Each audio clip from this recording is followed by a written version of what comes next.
करेंगे रावण के बारे में। आप लोगों का फोकस यहाँ पे होगा क्योंकि मैं आप लोगों के विचारों को भी जानना चाहता हूँ।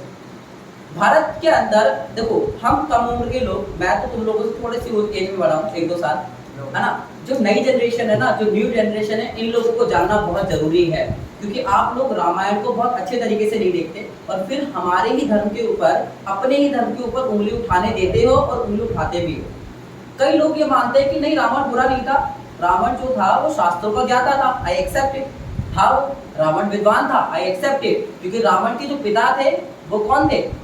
वो एक ब्राह्मण थे और उनकी माता एक राक्षसी थी, ठीक है। तो इस तरीके से वो ब्राह्मण भी थे और वो राक्षस कुल के भी थे, क्योंकि माना जाता है जो पिता का धर्म होता है वो माना जाता है। इस तरीके से वो ब्राह्मण हुआ। क्या उसने ब्राह्मणों वाले काम किए? ये मैटर करता है, ये मैटर करता है। तो आज की छोटी सी बात के अंदर ना मैं थोड़े से अपने विचारों को रखना चाहता हूँ, क्योंकि आज की यंग जनरेशन को समझना बहुत जरूरी है कि हम रावण को क्यों जलाते हैं। क्या राम सही थे? क्या रावण सच में गलत था? कई लोगों का ये मानना है कि मैं इस वीडियो के थ्रू उन लोगों से भी बात कर रहा हूँ जिन लोगों का ये मानना है कि रावण इतना अच्छा तो था कि रावण ने माता सीता का हरण किया लेकिन उनको टच नहीं करा। अब मैं उन मूर्खों से ये बात बोलना चाहता हूँ कि टच करने के लिए उन्हें ग्लव्स पहने थे। डिड ही वोर द ग्लव्स? कैसे हरण करते हैं? एक लड़की को मैं तुम लोगों से जानना चाहता हूँ सिंपली, अगर तुम्हारी घर की लड़की, तुम कहीं से फाइट करके आओ, तुम्हारी वाइफ को कोई उठा के ले जाए बदले में, क्या ये धर्म है? लड़ाई तुम करके आ रहे हो, हालांकि राम जी की कोई लड़ाई नहीं थी, लड़ाई तुम करके आ रहे हो, ये तुमने कुछ गलत करा, लेकिन उसके बदले में वो आया गुंडा तुम्हारी औरत को, तुम्हारी वाइफ को उसकी इच्छा के विरुद्ध ले जा रहा है अपने घर पे। और वो किस तरीके का मर्द है, वो किस तरीके का तीनों लोगों का स्वामी जो अपने आप को बताता है। वो कहते हैं, रावण कहता है कि मैं तीनों लोगों का स्वामी हूँ, मेरे से ऊपर कोई नहीं। और उन्हें इस बात को साबित करने के लिए बहुत बार देवताओं को बंदी भी बनाया। जब वो इंद्र से खुद हार गया, पराजित हो गया, उसको खुद बंदी बना लिया गया इंद्र से, इंद्र ने उसको पराजित कर दिया था, आपको पता ही बात। फिर उनने अपने बेटे की मदद ली, किसकी? किसकी? उस समय तक वो इंद्रजीत नहीं था, उस समय तक वो मेघनाथ था। उन्हें मेघनाथ की मदद ली। मेघनाथ जो था उससे भी बड़ा शूरवीर था, उन्हें इंद्र को परास्त करा। इंद्र को परास्त करके बदले में इस बार तो अपने पिता को छुड़ाया और बंदी बना के श्रीलंका ले गया, मतलब लंका ले गया। फिर खुद ब्रह्मा जी को आना पड़ा और उनको छुड़वाना पड़ा, लेकिन छुड़वाते वक्त उन्होंने ब्लेसिंग दी, उन्होंने कहा कि आज से तेरा नाम इंद्रजीत। किस तरीके का धर्म है ये? मुझे बताओ। एक इंसान, देखो मेरी बात सुनो, हॉलीवुड की मूवीज से बहुत कुछ सीखने को मिलता है। मैं हमेशा प्रेफर करता हूँ कि आप हॉलीवुड मूवीज जरूर देखा करो, ठीक है, क्योंकि न्यूडिटी इतनी नहीं होती है बट उसके अंदर ज्ञान यानी कि नॉलेज बहुत अच्छी होती है, साइंटिफिक नॉलेज। जब मैं वहाँ पे हीरोइज्म की मूवी देखता हूँ, यानी कि कोई भी ऐसी मूवी जिसके अंदर कुछ हीरो टाइप लोग हैं, वहाँ पर स्पाइडरमैन का एक बहुत खूबसूरत डायलॉग है।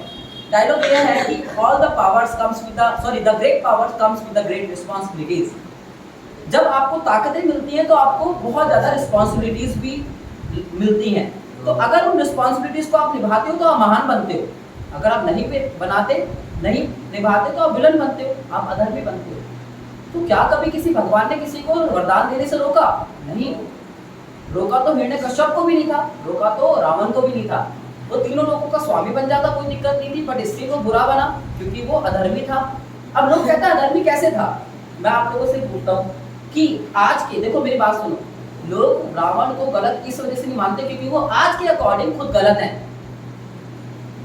आप इतने ज्यादा गंदे हो चुके हो अंदर से कि रावण भी तुमको अच्छा लगता है। वो काल सतयुग के आसपास का था, क्योंकि सतयुग के तुरंत बाद ही त्रेता युग स्टार्ट हुआ है और रावण का जन्म जो हुआ था सतयुग के एंड में हुआ था, क्योंकि उसकी लाखों साल की आयु थी रावण की। इतना ज्यादा अहंकारी था रावण, वो कहता था कि मैं तीनों लोगों का स्वामी हूँ और मैं महादेव का सबसे बड़ा भक्त हूँ। जो इंसान अपने आप को सबसे बड़ा बोल रहा है, इसका मतलब वो बाकी भक्तों को नीचा दिखा रहा है। वो कह रहा है कि मेरे आगे कोई नहीं टिकेगा।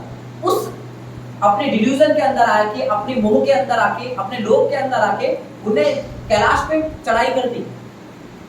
क्यों? वो तो भगवान है ना। जब दूतों ने रोका कि अभी विश्राम कर रहे हैं महादेव, तो उन्हें बोला दूतों को हटो, मैं सबसे बड़ा भक्त हूँ, भगवान को मुझसे मिलना पड़ेगा। जानते हो ये बात आपको? ये छोटा सा किस्सा आपको पता है? और उसने जब भगवान सामने नहीं आए और दूतों ने जाने नहीं दिया तो क्या करा उसने? उन्हें अपनी 10 भुजाएं निकाली और पूरा जोर लगा के कैलाश को उठाने की कोशिश करी। महादेव की निद्रा खुली और महादेव ने केवल अपने सीधे पैर का एक अंगूठा नीचे टिकाया जमीन पर, कैलाश पर, और क्या हुआ, बित्ती बन गई उसकी, पता लग गया उसको पता लग गया कि नहीं मैं गलत कर रहा हूँ, उसका अहम खत्म करना था, उसका ईगो खत्म करना था। और याद है आपको शिव तांडव श्लोक के बारे में पता है? जिस समय उसके हाथ दबे हुए थे और वो मचल रहा था, बहुत ज्यादा मचल रहा था, खून से लतालत हाथ जो है, और डर रहा था और बहुत ज्यादा चिल्ला रहा था दर्द से, उस समय उसके मुंह से क्या निकला? शिव तांडव श्लोक निकला। तो वो शास्त्रों का ज्ञाता जरूर था, लेकिन उसके अंदर अहम था।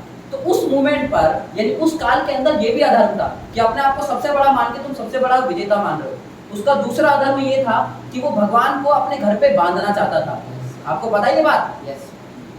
शिवजी जी के पास पहुंचा और शिवजी जी से कहा कि भगवान, मैं नहीं चाहता आपके और मेरे बीच में कोई आए, मैं नहीं चाहता ये स्त्री भी आए, यानी कि पार्वती माता है, आप मेरे साथ चलो। भगवान को भोला कहा जाता है, भगवान बहुत भोले थे, ठीक है। भगवान प्रसन्न हुए, भगवान ने बोला ठीक है। भगवान, अब देखो भगवान को तो उठा के ले जा सकता ना, क्या वो तो खुद यूनिवर्स है, he is the universe himself. What he did is, उन्होंने अपने चिन्ह के रूप में शिव की क्या दी, उन्होंने एक शिवलिंग दिया। उन्होंने कहा कि अगर रावण आप यहाँ से कैलाश से अपने घर तक स्थापित कर दोगे घर ले जाके, तो मैं तुम्हारे साथ आ जाऊंगा। बात शिवलिंग की नहीं थी, बात शिवजी जी की थी कि शिवजी जी को वहां पे बांध के रखना चाहता था। वो चाहता था कि केवल यहाँ पे भक्त और भगवान एक साथ रहे, कहीं और न जाए। ऐसा हो सकता था, तीनों लोगों के स्वामी को बांधना चाहता था। क्या हुआ फिर? गणेश जी को लीला रचानी पड़ी और उसके हाथ से वो शिवलिंग को जमीन पर रखना पड़ा, क्योंकि भगवान ने साथ में बोल दिया था कि अगर ये शिवलिंग नीचे रुका, मैं वहीं विसर्जित हो जाऊंगा, सॉरी मैं वहीं पे स्थापित हो जाऊंगा। वही करना पड़ा।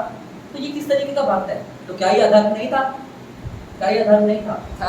तुमको पता है सतयुग के अंदर जब ये तीनों, यानी कि तीनों अधर्मी थे, रावण, ठीक है, मेघनाथ और कुंभकर्ण, ये तीनों अधर्मी थे और तीनों अधर्मी ने बहुत ज्यादा अधर्म मचाया। ये ऋषि मुनियों का यज्ञ को क्या करते थे? खराब कर देते थे, खून डाल। जो लोग नहीं मानते थे, जो लोग कहते कि नहीं वो तो अधर्मी नहीं था, उनको रावण संहिता पढ़नी चाहिए।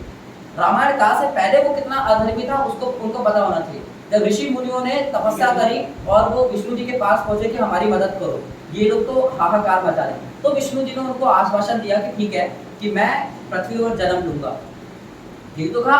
तब उन्होंने राम रूप में। अब एक बात मैं आप लोगों से पूछना चाहता हूँ कि भगवान खुद स्वयं होकर तो किसी भी रूप में जन्म ले सकते थे।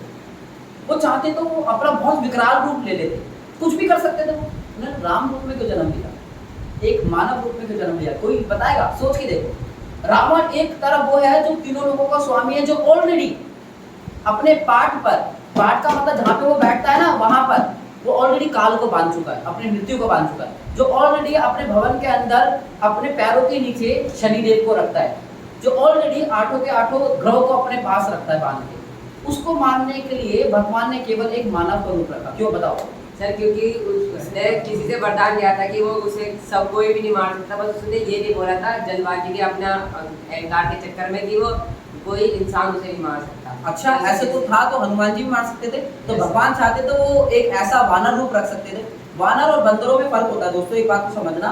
वानर एक प्रजाति थी जो विलुप्त हो चुकी है, तो वानर एक प्रजाति थी, उन्होंने वानर को शामिल नहीं करना भूल गया था।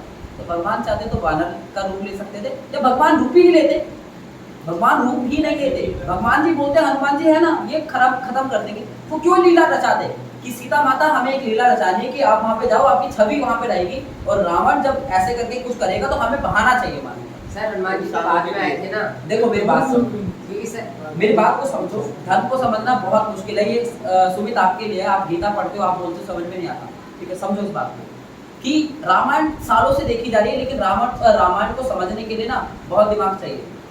दिमाग